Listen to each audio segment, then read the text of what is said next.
নমস্কার, আপনারা দেখছেন নিউজ টাইম। আপনাদের সঙ্গে আমি পম্পি। শুরু করছি বেঙ্গল লাইন। শুরুতেই চোখ রাখবো আজকের একটি গুরুত্বপূর্ণ খবরের দিকে। অবশেষে হুমকি কাণ্ডে হাজিরা দিলেন অনুব্রত মণ্ডল। বোলপুরের এসডিপিও অফিসে আজকে হাজিরা দেন অনুব্রত মণ্ডল। দুপুর 3:25 নাগাদ হাজিরা দেন তিনি। 2 ঘন্টা ধরে চলে জিজ্ঞাসাবাদ। তার সঙ্গে ছিলেন আইনজীবী বিপদ তারণ ভট্টাচার্য। নিজের গাড়িতে আসেননি অনুব্রত, এক অনুগামীর গাড়িতে পুলিশে হাজিরা দেন তিনি। এসডিপি অফিস থেকে সোজা পার্টি অফিস, বোলপুরের পার্টি অফিসে গেলেন অনুব্রত মণ্ডল।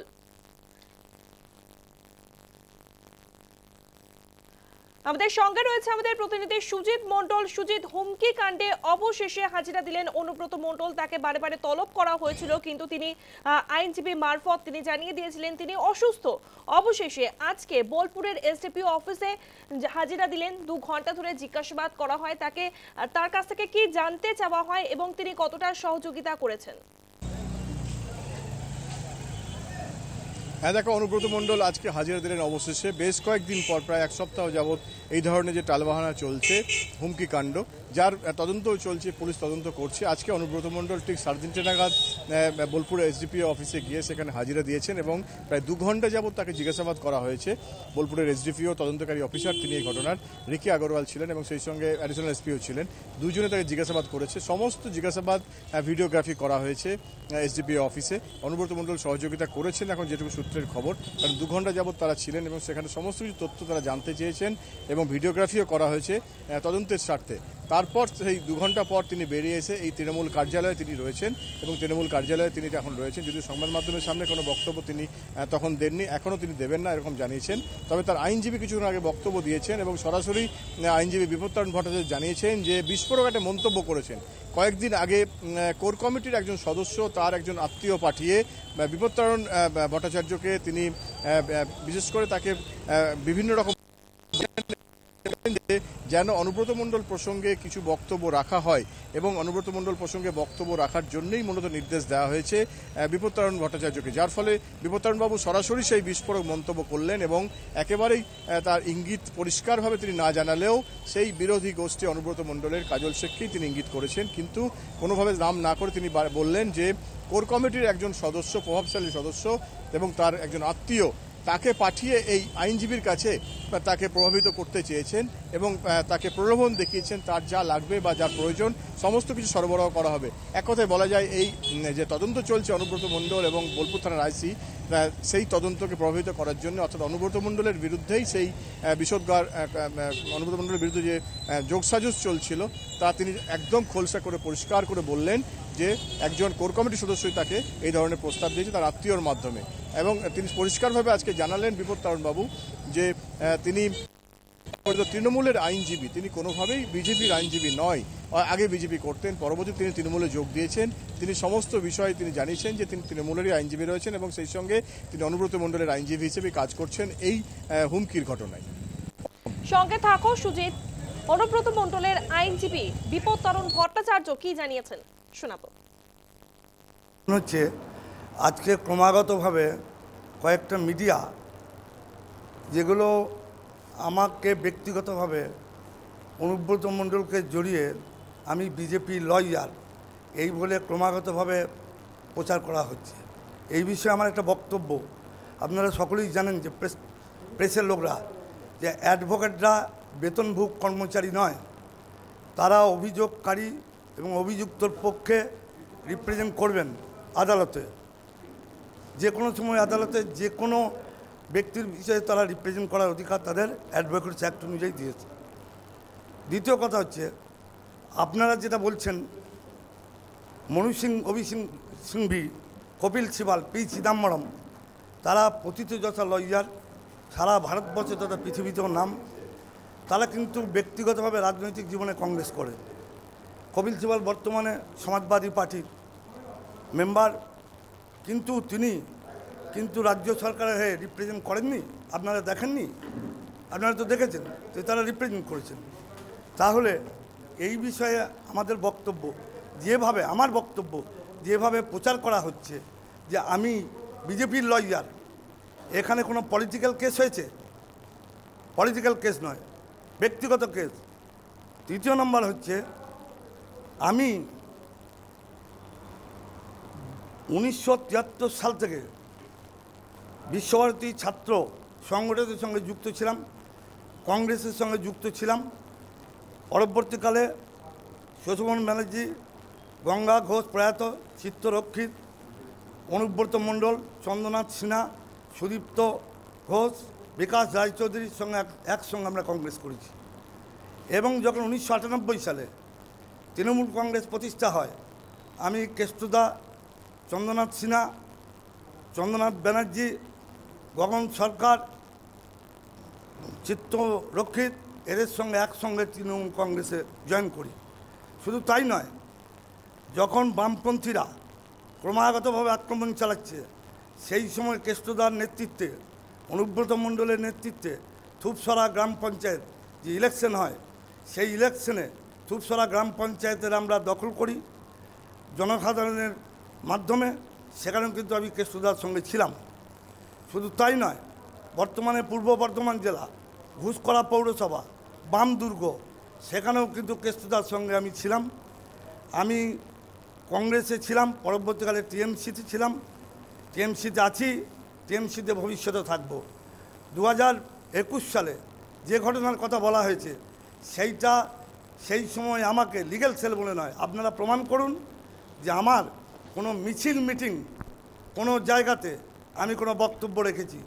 2023 সালে আপনারা বলছেন 2023 সাল থেকে 2023 আমাকে বলতে দেন, 2023 সাল 2024 সালে আপনি দেখান যে কোনো বিজেপির প্রার্থীর হয়ে আমি প্রচার করেছি। এটা তৃতীয় নম্বর হচ্ছে আমি বিজেপি কিনা সেইটা সব থেকে প্রমাণ করবেন বর্তমান বীরভূম জেলার যিনি সভাধিপতি আছেন, তার কেস, সেই কাজল শেখের কেস দীর্ঘদিন ধরে করছি, আজও করছি। তাহলে আমি যদি বিজেপি হতাম, তাহলে তিনি নিশ্চয়ই আমাকে কেস দিতেন না।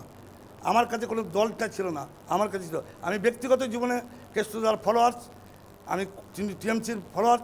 আমি মমতা ব্যানার্জির নেতৃত্বে চলবো, ভবিষ্যতে চলবো। অভিষেক ব্যানার্জির নেতৃত্ব এখন চলছি, ভবিষ্যতেও চলবো। আমি আপনাদের যেটা ভুল, আপনারা যেটা না জেনে অপপ্রচার করছেন, এই অপপ্রচারটা আপনারা করবেন না। প্রেসের কাছে আমার বক্তব্য, এই অপপ্রচার করবেন না। আপনারা জানেন আপনার এটা ভুল। যারা করেছে তাদেরকে প্রশ্ন করুন, তথ্য। আপনারা সাংবাদিক, আপনারা শুনলেন অনুব্রত মণ্ডলের আইনজীবী বিপত্তরণ ভট্টাচার্য। তিনি তার অবস্থান স্পষ্ট করলেন। তিনি বললেন তিনি তৃণমূলের আইনজীবী, বিজেপির নয়। আরো একবার কথা বলবো আমাদের প্রতিনিধির সঙ্গে। সুজিত, আমরা শোনালাম যেখানে অনুব্রত মণ্ডলের আইনজীবী বিপত্তরণ ভট্টাচার্য, তুমিও একটা সময় বলেছিলে যে কোথাও গিয়ে বিজেপির সঙ্গে যোগ রয়েছে, তবে তিনি তার অবস্থান স্পষ্ট করে দিলেন। তিনি বললেন যে তিনি তৃণমূলেরই।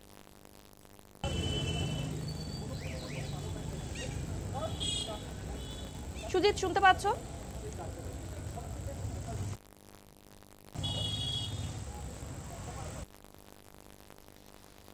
আমরা আবারও যোগাযোগের চেষ্টা করব। এই মুহূর্তে আমরা যে গুরুত্বপূর্ণ খবরের দিকে নজর রেখেছি, হুমকি কাণ্ডে অবশেষে আজকে হাজিরা দিলেন অনুব্রত মণ্ডল। বোলপুর এসডিপিও অফিসে হাজিরা দেন অনুব্রত দুপুর 3:25 নাগাদ। 2 ঘন্টা ধরে চলে জিজ্ঞাসাবাদ। তার সঙ্গে ছিলেন আইনজীবী বিপত্তারণ ভট্টাচার্য ও তার ছায়াসঙ্গী বিশ্বরূপ মণ্ডল। নিজের গাড়িতে আসেননি আজ অনুব্রত, এক অনুগামীর গাড়িতে পুলিশে হাজিরা দেন তিনি। এসডিপিও অফিস থেকে সোজা পার্টি অফিসে যান। বোলপুর পার্টি অফিসে গিয়েছেন অনুব্রত মণ্ডল। আবারও কথা বলবো আমাদের প্রতিনিধির সঙ্গে। সুজিত, আমরা শোনালাম বিপত্তারণ ভট্টাচার্য যিনি অনুব্রত মণ্ডলের আইনজীবী, কোথাও গিয়ে বলা হচ্ছিল তিনি বিজেপির সঙ্গে যুক্ত, তবে তিনি তার অবস্থান স্পষ্ট করে দিলেন। তিনি বললেন যে তিনি তৃণমূলেরই আইনজীবী। একেবারে দেখো, বিপত্তারণ বাবু তিনি সরাসরি জানালেন যে তিনি তৃণমূলের আইনজীবী, কোনোভাবে তিনি বিজেপির আইনজীবী নয়। বিভিন্ন সংবাদ মাধ্যমে যে ভুল খবর পরিবেশন হয়েছে তা তিনি সরাসরি এখানে প্রকাশ্যে জানালেন যে বিপত্তারণ বাবু তিনি অনুব্রত মণ্ডলে যেমন আইনজীবী রয়েছেন, এর আগেও তিনি কাজল শেখের তিনি বিভিন্ন কেসে তিনি আইনজীবী হয়ে কাজ করেছেন, এখনও তিনি করছেন। অর্থাৎ তিনি তৃণমূলের আইনজীবী হিসেবেই কাজ করছেন। এক কথায় বলা যায় তিনি তৃণমূলের আইনজীবী। যে বিভিন্ন সংবাদ মাধ্যমে ভুল সংবাদ পরিবেশন করেছে তার বিরুদ্ধে তিনি বলেছেন, এবং তার যে বিস্ফোরক মন্তব্য যে বিভিন্ন বিষয়ে তাকে সরিয়ে যেতে পারে, বিভিন্ন অনুব্রত মণ্ডল প্রসঙ্গে তাকে যেভাবে বলেছেন যে কোর কমিটির সদস্য একজন তার আত্মীয় গিয়ে তাকে যেভাবে সরিয়ে যেতে বলেছে, যার ফলে একটা এই যে তদন্তকে প্রভাবিত করার জন্য চেষ্টা করেছিল কেউ একজন তৃণমূল নেতৃত্ব, তা তিনি নাম না করে সরাসরি তিনি জানালেন সংবাদ মাধ্যমের সামনে। পম্পি। ধন্যবাদ সুজিত, আমাদের সঙ্গে ছিল আমাদের প্রতিনিধি সুজিত মণ্ডল। মোবাইল চুরির অপবাদে বিদ্যুতের শক দিয়ে যেভাবে কিশোরের ওপরে অত্যাচার চালানো হয়েছিল সেই ঘটনাতে মূল অভিযুক্তকে গ্রেফতার করা হয়েছে। মুম্বাই থেকে গ্রেফতার করা হয়েছে শাহিন শাহকে। শাহিন শাহ সহ 5 জন গ্রেফতার। মহেশতলায় কিশোরকে নারকীয় অত্যাচার, মোবাইল চুরির অপবাদে বিদ্যুতের শক। 7 দিনের মাথায় ধৃত অভিযুক্ত শাহিন শাহ। গ্রেফতার শাহিন শাহর দাদা এক আত্মীয়। আমাদের সঙ্গে নিউজ রুম থেকে রয়েছে আমাদের প্রতিনিধি প্রীতি পাত্র। প্রীতি, মহেশতলা কাণ্ডে পুলিশের জালে শাহিন শাহ, কি আপডেট রয়েছে, কিভাবে তাকে গ্রেফতার করলো পুলিশ? মুম্বাই পুলিশের সহযোগিতায় রবীন্দ্রনগর থানার পুলিশ আজ সকালেই কিন্তু তাকে গ্রেপ্তার করেছে এবং যেটা জানা যাচ্ছে এর আগে তার দুই দলবলের যারা সদস্য তৌহিদ আলম এবং মোস্তাফা কালাম যাদের গ্রেপ্তার করা হয়েছিল তাদেরকে জিজ্ঞাসাবাদ করেই রবীন্দ্রনগর থানার পুলিশ তারা জানতে পারেন যে মুম্বাই পালানোর ছক কষছিলেন শাহিন শাহ এবং সেই সূত্র ধরেই কিন্তু মুম্বাই পুলিশের সঙ্গে তারা যোগাযোগ করেন এবং তার পাশাপাশি ইসলামপুরের পুলিশের সঙ্গেও তারা যোগাযোগ করেন এবং 3 থানার পুলিশ তারা কিন্তু যৌথ উদ্যোগে তল্লাশি অভিযান চালায় এবং সেই তল্লাশি অভিযানে কিন্তু শাহিন শাহ তাকে গ্রেপ্তার করা হয়েছে এবং জানা যাচ্ছে মুম্বাইয়ের একটি রেল স্টেশন থেকেই কিন্তু তাকে গ্রেপ্তার করা হয়েছে এবং শুধুমাত্র শাহিন শাহ নয়, তার সঙ্গে তার দাদা ফিরোজ এবং আরও এক আত্মীয়কেও কিন্তু আজ বৃহস্পতিবার গ্রেপ্তার করেছে রবীন্দ্রনগর থানার পুলিশ। কালকেই কিন্তু ট্রানজিট রিমান্ডে তাদেরকে নিয়ে আসা হবে কলকাতায় এবং তারপরেই আলিপুর আদালতে পেশ করা হবে। সেখানে নিজেদের হেফাজতে নেওয়ার আবেদন জানাবেন পুলিশ আধিকারিকরা এবং নিজেদের হেফাজতে নিয়ে তারপরেই কিন্তু গোটা যে তদন্ত প্রক্রিয়া সেই তদন্ত প্রক্রিয়া চালিয়ে নিয়ে যাবেন। তবে পম্পি, এখন যে বিষয়টি সবথেকে গুরুত্বপূর্ণ বা যেটা সবার আগে জানার দরকার সেটা হলো ওই নাবালক কোথায় রয়েছেন, কারণ যে 2 মূল অভিযুক্তকে এর আগে গ্রেপ্তার করা হয়েছে তাদের ক্ষেত্রে আমরা দেখেছি যে দুজনের যে বক্তব্য সেই বক্তব্যকে কিন্তু অসঙ্গতি রয়েছে। কারণ একজন অভিযুক্ত তিনি জানিয়েছেন ওই নাবালককে যেদিন অত্যাচার করা হয় সেই দিন ঘটনার পরেই ওই নাবালক ভয়ে কারখানা ছেড়ে পালিয়ে গিয়েছিলেন এবং আরও একজন যে অভিযুক্ত রয়েছে তিনি আবার জানিয়েছেন যে ওই নাবালককে অত্যাচার করার পর অর্থাৎ উল্টো করে ঝুলিয়ে কারেন্টের শক থেকে শুরু করে যেভাবে তাকে মারধর করা হয়েছে, যে ভাইরাল ভিডিও ইতিমধ্যেই আমরা দেখেছি, সেই ঘটনার পরেই কিন্তু শাহিন শাহ এবং তার দলবলের যারা লোকজনরা রয়েছে তাকে নিয়ে কিন্তু অন্যত্র চলে যায়। ফলে দুজনের বক্তব্যতে যেহেতু অসঙ্গতি রয়েছে এবং তারা এখনও পর্যন্ত কিন্তু জিজ্ঞাসাবাদে পুলিশকে জানাতে পারেনি যে ওই নাবালক কোথায় রয়েছে এবং ইতিমধ্যেই আমরা জানি রবীন্দ্রনগর থানার তরফ থেকে কিন্তু ওই কারখানার আশেপাশের যে সমস্ত এরিয়া রয়েছে যেখানে ওই নাবালককে রাখা সম্ভব হতে পারে এই সমস্ত সম্ভাব্য এলাকা কিন্তু তারা খুঁজে দেখেছে, কোথাও কিন্তু নাবালককে পাওয়া যায়নি। ফলে নিজেদের হেফাজতে শাহিন শাহকে নিয়ে ওই নাবালক এই মুহূর্তে কোথায় রয়েছে, তাকে শাহিন শাহ কোথাও লুকিয়ে রেখেছে কিনা বা ভয়ে ওই নাবালক কোথাও পালিয়ে গিয়েছে কিনা বা ওই নাবালক এখন কি পরিস্থিতিতে রয়েছে অর্থাৎ আদৌ সে জীবিত অবস্থায় রয়েছে কিনা, পুরো বিষয়টি কিন্তু এখন তদন্ত করে জানার চেষ্টা করবেন পুলিশ আধিকারিকরা। তবে জানিয়ে রাখবো যেদিন ঘটনা ঘটে, যেটা ইতিমধ্যেই আমরা জানতে পেরেছি, কারণ ওই শাহিন শাহ কিন্তু ইসলামপুর থেকে ওই নাবালক সহ তার দাদা এবং আরও বেশ কয়েকজনকে কিন্তু কাজের জন্য এই মহেশতলার যে সন্তোষপুর সেখানে নিয়ে এসেছিল।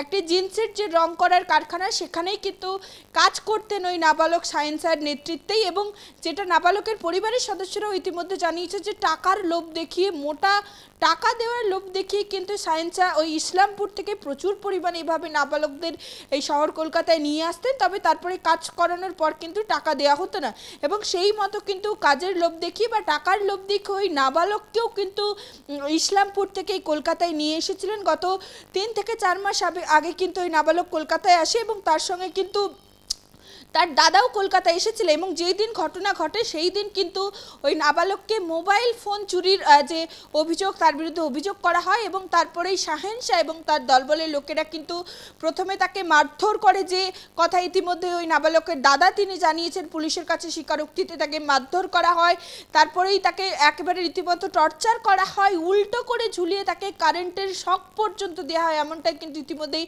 সেই তথ্য আমাদের সামনে এসেছে এবং তারপরেই শুধুমাত্র নাবালকের উপর যে অত্যাচার করা হয়েছে তা কিন্তু না, তার যে দাদা রয়েছে তার সঙ্গে যিনি কাজে গিয়েছিলেন ইসলামপুর থেকে এই সন্তোষপুরে, তার দাদার উপরও কিন্তু অত্যাচার চালানো হয়। তবে দাদার উপর অত্যাচার চালানোর পর দাদাকে ছেড়ে দেওয়া হলেও ওই নাবালককে কিন্তু ছেড়ে দেওয়া হয়নি এবং তারপরেই তার দাদা ওখান থেকে পালিয়ে যায় এবং সেই সময়ের পর থেকে কিন্তু নাবালকের কোনো খোঁজ পাওয়া যায়নি। এবং ঘটনার পর থেকে এই শাহেন শাহ তিনি কিন্তু একেবারে পলাতক ছিলেন। যে কারখানায় তারা কাজ করছিলেন সেই কারখানাও কিন্তু বন্ধ ছিল। ঘটনার দুদিন পরেই কিন্তু তার দুই দলবলের সদস্য অর্থাৎ তৌহিদ আলম এবং মোস্তফা কালাম তাদেরকে গ্রেপ্তার করা সম্ভব হলেও শাহেন শাহ কিন্তু কোনো খোঁজ পাচ্ছিলেন না পুলিশ আধিকারিকরা। তাদের আত্মীয় যারা রয়েছেন ইসলামপুরে যেহেতু তার বাড়ি, সেখানেও অবশেষে তারপরেই তাকে গ্রেফতার করা সম্ভব হয়েছে। আজকে মুম্বাই থেকে গ্রেফতার করেছে রবীন্দ্রনগর থানার পুলিশ। সঙ্গে থাকো প্রীতি। কিশোরের বাবা, যে কিশোর এখনো পর্যন্ত নিখোঁজ রয়েছে, যার উপরে নির্মম অত্যাচার চালানো হয়েছে, তার বাবা কি জানাচ্ছেন শোনাবো। পুলিশ ভালো কাজ করছে।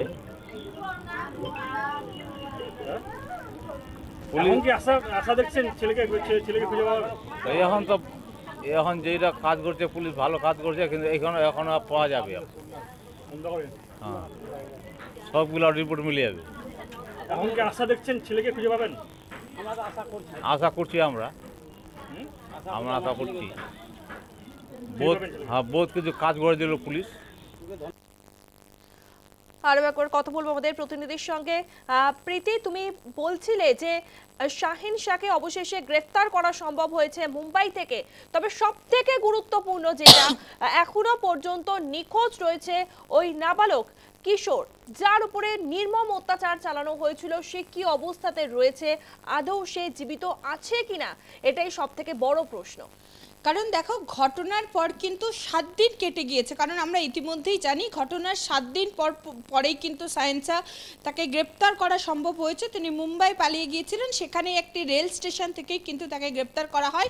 তবে কোন রেল স্টেশন তা কিন্তু এখনও পুলিশের তরফ থেকে জানানো হয়নি। ফলে যে ভাইরাল ভিডিও ইতিমধ্যেই আমাদের সামনে এসেছে সেখানে দেখাই যাচ্ছে ওই নাবালকের অবস্থা কিন্তু অত্যন্ত আশঙ্কাজনক। কারণ যেভাবে যে নৃশংসভাবে তার উপর অত্যাচার চালানো হয়েছে, তার পিঠ থেকে শুরু করে বিভিন্ন জায়গায় কিন্তু আঘাতের চিহ্ন এবং তার পাশাপাশি কারেন্টের শক পর্যন্ত তাকে দেয়া হয়েছে। এবং তারপর এই মুহূর্তে ওই নাবালক কি অবস্থায় রয়েছে এবং সব থেকে গুরুত্বপূর্ণ আদৌ ওই নাবালক জীবিত অবস্থায় রয়েছে কিনা।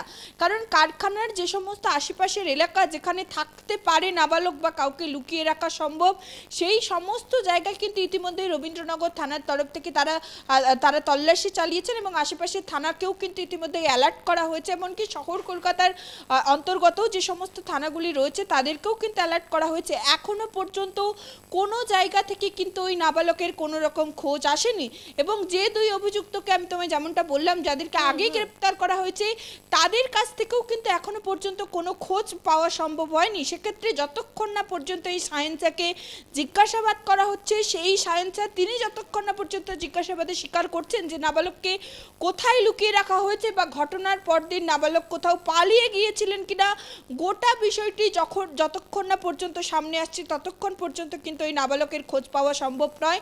তবে পুলিশ আধিকারিকরা যেটা ইতিমধ্যে আমরা জানা যাচ্ছে, তারা কিন্তু আগেই শাহেন শাহকে হেফাজতে নেবেন এবং তারপরেই কিন্তু ওই নাবালক কোথায় রয়েছেন সেই বিষয়টি কিন্তু সবার আগে জানার চেষ্টা করবেন। পম্পি, ধন্যবাদ প্রীতি। আমাদের সঙ্গে ছিল আমাদের প্রতিনিধি প্রীতি পাত্র।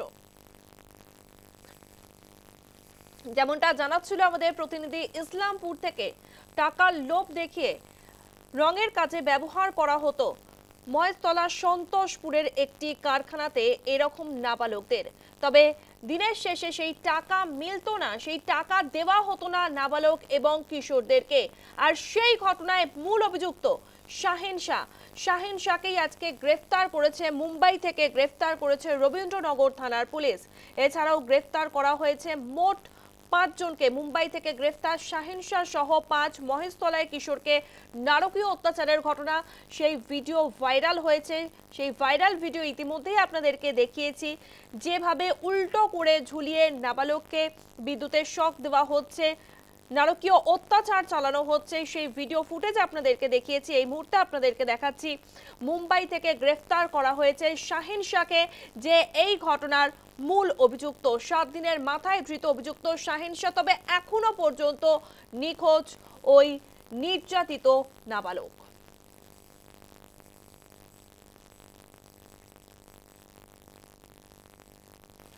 চরম ব্যস্ততা মৎস্য বন্দরগুলিতে, হাতে মাত্র আর 10 দিন বাকি। তার আগেই শেষ মুহূর্তের প্রস্তুতি সেরে নিচ্ছেন মৎস্যজীবীরা। 2 মাসের নিষেধাজ্ঞা শেষে আগামী 15 জুন থেকে বাঙালির প্রিয় ইলিশের খোঁজে গভীর সমুদ্রে পাড়ি দেবে তারা।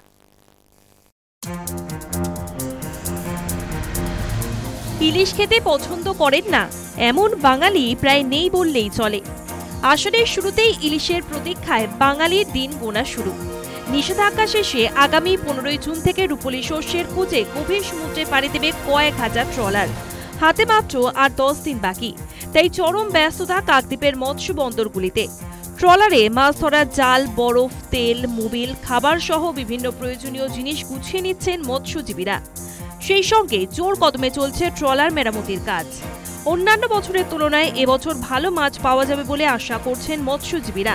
মিটবে বাজারের চাহিদাও।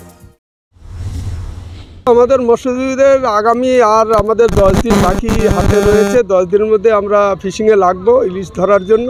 তো আমাদের প্রস্তুতি চলছে টোটাল সারা কাকদ্বীপ জুড়েই। মৎস্যজীবীরা জাল সুতো কাজ করে ট্রলারে টোটাল কাজ করে গুছিয়ে নিচ্ছি।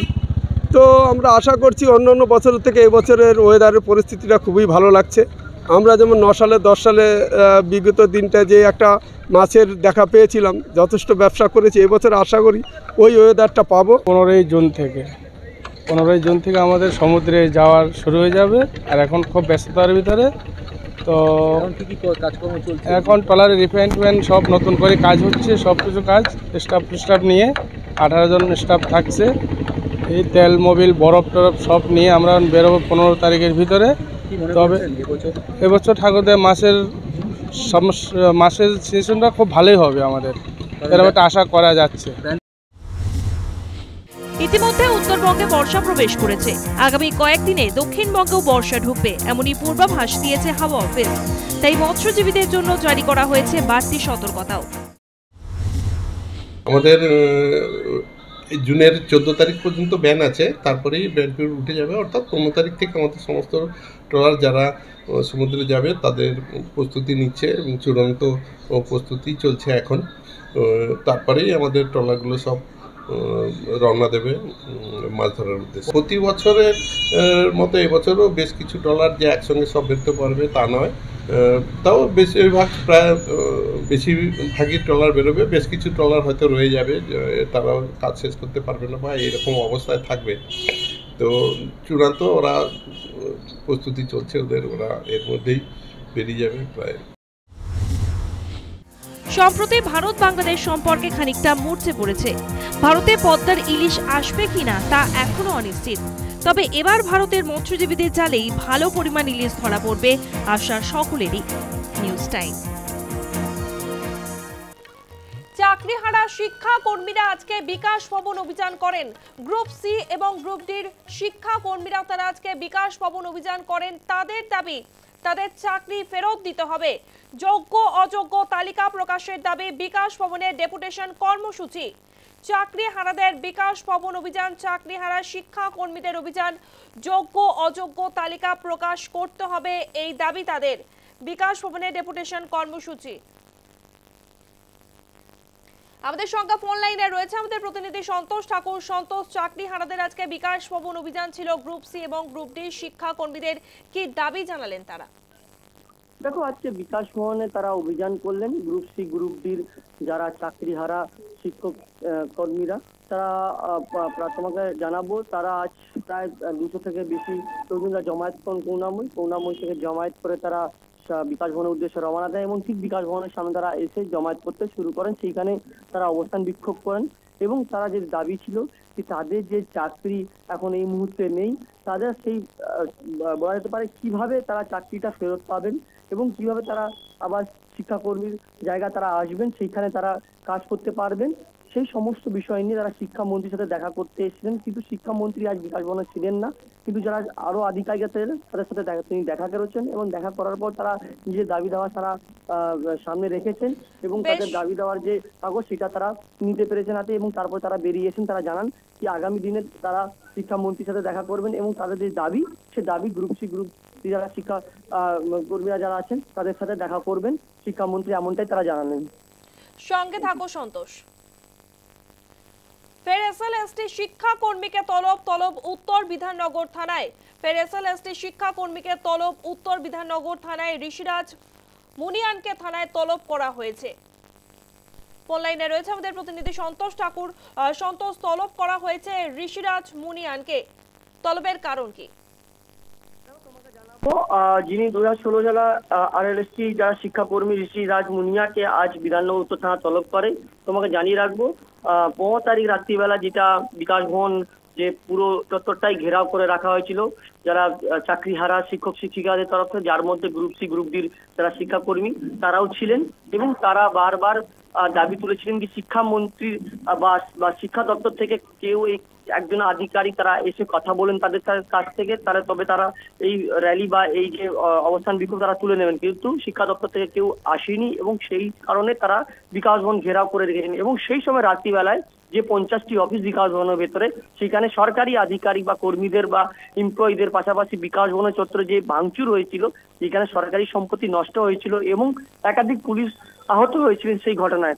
এবং এই বিক্ষোভ কর্মসূচির মধ্যে একাধিক সরকারি কর্মীরা আহত হওয়ার কারণেই তাদের উপরে সুমোটো কেস হয় এবং তার জন্য এই গ্রুপ সি বা গ্রুপ ডি যারা শিক্ষাকর্মীরা আছেন, যার মধ্যে এই শিক্ষাকর্মী ঋষিরাজ মুনিয়া সেই সময় ঘটনাস্থলে ছিলেন এবং সেই জন্য তাকে তলব করে জিজ্ঞাসাবাদ করেছেন বিধাননগর নর্থ থানার পুলিশ কর্মীরা। তারা জানতে চাইছিলেন কি ঘটনা ঘটেছিল সেই রাত্রিবেলা, বা কে দায়িত্বে ছিলেন বা কাদের বক্তব্যতে এই ভাঙচুর করা হয়েছিল বা এই সরকারি কর্মীদেরকে আটকে রাখা হয়েছিল, এই সমস্ত বিষয় জানার জন্য তাকে তলব করা হয়। এবং যা যা প্রশ্ন করেছেন পুলিশের তরফ থেকে সেই সমস্ত প্রশ্ন উত্তর দিয়েছেন শিক্ষাকর্মী ঋষিরাজ মুনিয়া, এমনটাই তিনি জানালেন। এবং আগামী দিনে যদি পুলিশ তাকে ফের তলব করায় তো তিনি ফের যাবেন এবং সঠিক উত্তর তিনি পুলিশ কর্মীকে দেবেন নিজের বয়ানে। ধন্যবাদ সন্তোষ। আমাদের সঙ্গে ফোন লাইনে ছিল আমাদের প্রতিনিধি সন্তোষ ঠাকুর।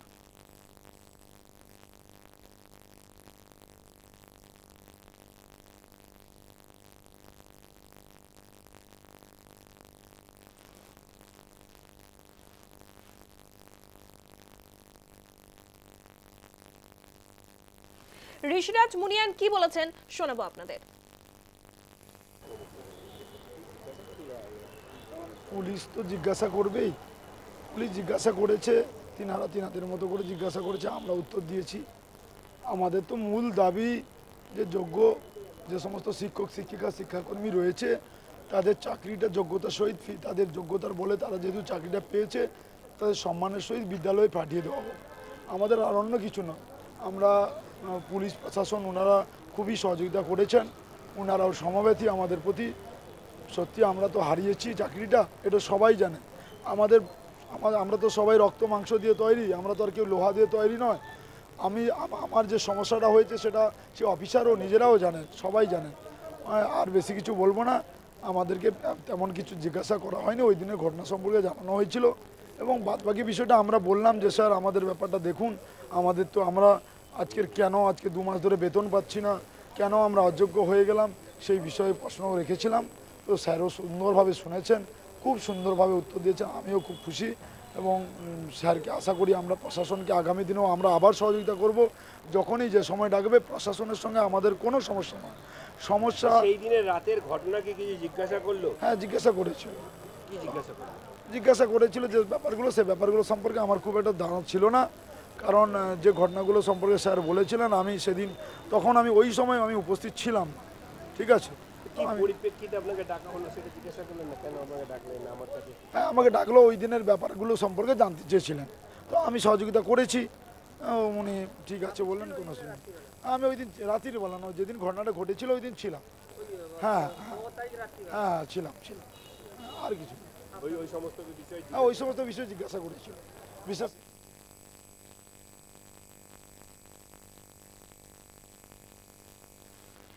গাইঘাটার সমবায় জয়ী হয়েছে বিজেপি। 6-3 আসনে জয় পেয়েছে বিজেপি। গাইঘাটায় সমবায় নির্বাচন হয়েছিল, সেই সমবায় নির্বাচনে জয়ী হয়েছে বিজেপি। 6-3 আসনে জয়ী বিজেপি।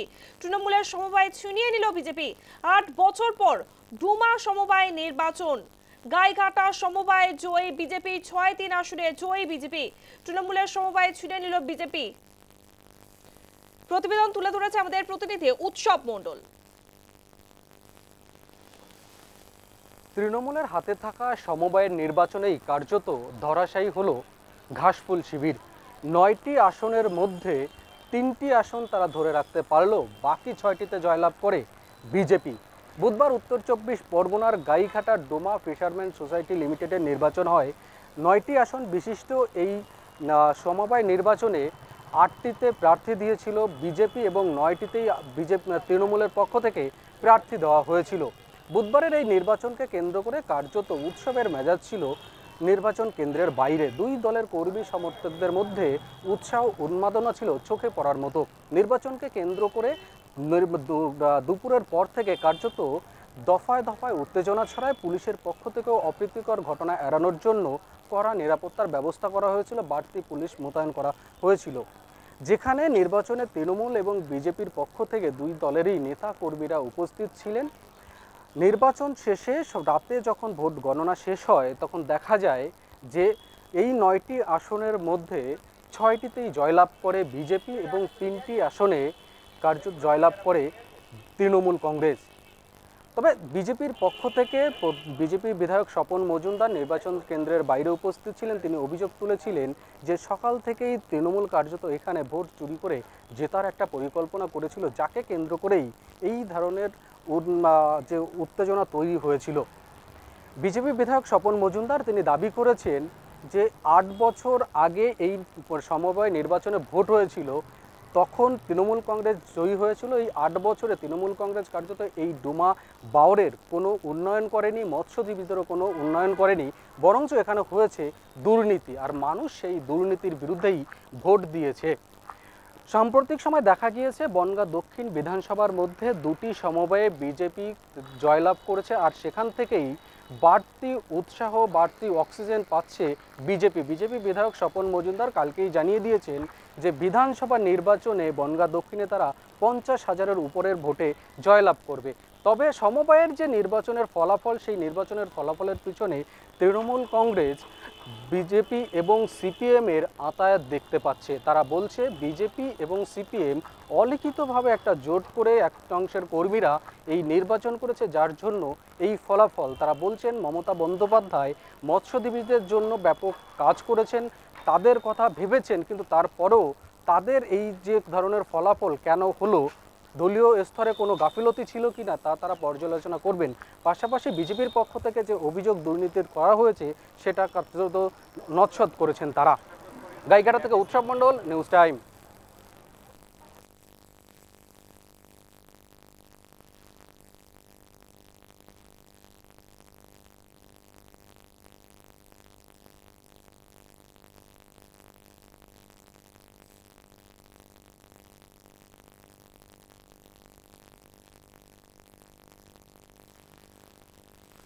এবার একটি ছবি দেখাবো আপনাদেরকে।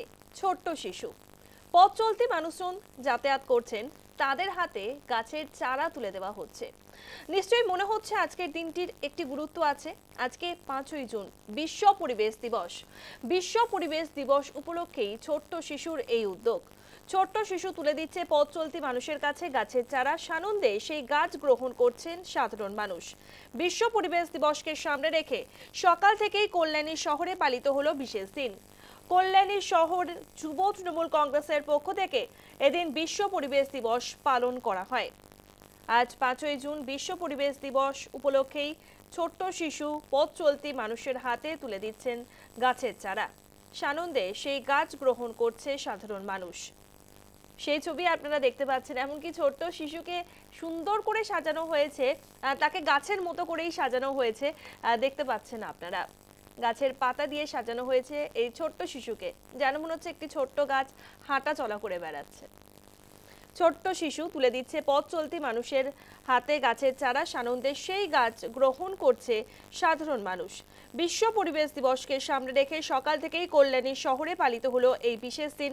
কল্যাণী শহরে যুব তৃণমূল কংগ্রেসের পক্ষ থেকে এদিন বিশ্ব পরিবেশ দিবস ঠিক এভাবেই পালন করা হয়। কল্যাণী শহর যুব তৃণমূল কংগ্রেসের উদ্যোগে এদিন সকালে পথ চলতি মানুষের হাতে একটি করে চারা গাছ তুলে দেওয়া হয়।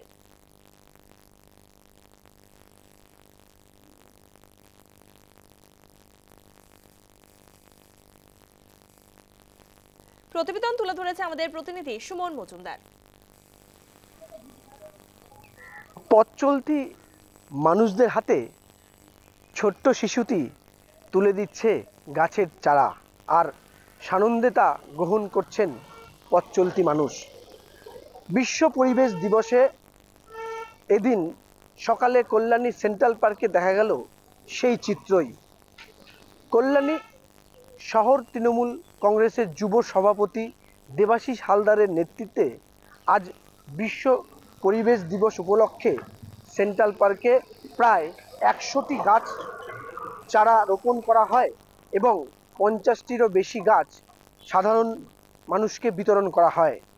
একদম সাত সকালে প্রতীকী গাছকে দিয়ে শিশুকে সাজিয়ে এই অনুষ্ঠান করা হয়। যেভাবে উষ্ণায়নে বাড়ছে উষ্ণতা এবং পৃথিবীর ভারসাম্য হারিয়ে যাচ্ছে, সেক্ষেত্রে সবুজকে ধ্বংস করা হচ্ছে, কংক্রিট বানানো হচ্ছে। তাই বাঁচাতে হবে সবুজকে। সবুজকে না বাঁচালে জীব মানুষ বাঁচবে না। আর সেই বার্তাকেই সামনে নিয়ে আজ এই অনুষ্ঠান করা হয়। সকালবেলায় সেন্ট্রাল পার্কে একেবারেই প্রচুর মানুষের হাতে তুলে দেওয়া হয় গাছের চারা। কল্যাণী থেকে সুমন মজুমদারের রিপোর্ট, নিউজ টাইম। পথ চলতি বিশ্ব পরিবেশ দিবস উপলক্ষে পুরীর সমুদ্র সৈকতে 1000 বোতল ও বোতলের ঢাকনা দিয়ে বানানো হলো একটি মাছের বালির ভাস্কর্য। বিখ্যাত পদ্মশ্রী পুরস্কারপ্রাপ্ত সুদর্শন পট্টনায়ক সমুদ্রে হওয়া প্লাস্টিক দূষণের ক্ষতিকারক প্রভাবগুলিকে বোঝানোর জন্য 30 ফুট লম্বা মাছের বালি ভাস্কর্য তৈরি করেন। 5 জুন বিশ্ব পরিবেশ দিবস। এই দিনে পরিবেশ সচেতনতায় বিভিন্ন জায়গায় নানান কর্মসূচি পালন করা হয়ে থাকে। পদ্মশ্রী পুরস্কারপ্রাপ্ত সুদর্শন পট্টনায়ক পুরীর সমুদ্র সৈকতে বিশ্ব পরিবেশ দিবস উপলক্ষে মাছের বালির ভাস্কর্য তৈরি করেন, যার দৈর্ঘ্য 30 ফুট। ভাস্কর্যে ব্যবহার করা হয়েছে 6 টন বালি, 1000 বোতল এবং বোতলের ঢাকনা। সুদর্শন পট্টনায়ক তার বালির ভাস্কর্য তৈরি করে মানব সমাজকে একটি শক্তিশালী বার্তা দিয়েছেন। বিট প্লাস্টিক পলিউশন তার বালির ভাস্কর্যের মূল বার্তা, অর্থাৎ প্লাস্টিক দূষণ দূর করুন এই বার্তা দেওয়া হয়েছে। সুদর্শন পট্টনায়ক এই ভাস্কর্যের মাধ্যমে প্লাস্টিক দূষণের ক্ষতিকারক প্রভাবগুলিকে তুলে ধরেছেন। वर्ल्ड एनवायरनमेंट डे के अवसर पर यहाँ पर इंस्टॉलेशन साइंस कंसेप्ट क्रिएट हुए हैं, जिसमें कि more than 1000 प्लास्टिक बोतल्स और खुशी को लेकर इस कंसेप्ट क्रिएट किया है कि लोगों में अवेयरनेस लाने के लिए कि प्लास्टिक पोल्यूशन की वजह से हमारा जो सी लाइफ है इतना और इसलिए हमने फिश जो है इसको क्रिएट किया है। का ये फिश है। ব্যবহারযোগ্য প্লাস্টিক প্রায়শই সমুদ্রে ফেলে দেওয়া হয়, যার ফলে প্রতিনিয়ত সমুদ্রের দূষণ বাড়ছে। সমুদ্রের মাছসহ বিভিন্ন সামুদ্রিক প্রাণীর প্রাণহানি ঘটছে এই প্লাস্টিক দূষণের কারণে। শুধু সমুদ্রেই নয়, গোটা মানব সমাজকেই একটি চ্যালেঞ্জের মুখে এনে দাঁড় করিয়েছে প্লাস্টিক দূষণ। আর প্লাস্টিকের ক্ষতিকারক প্রভাব বোঝাতেই এই কর্মসূচি।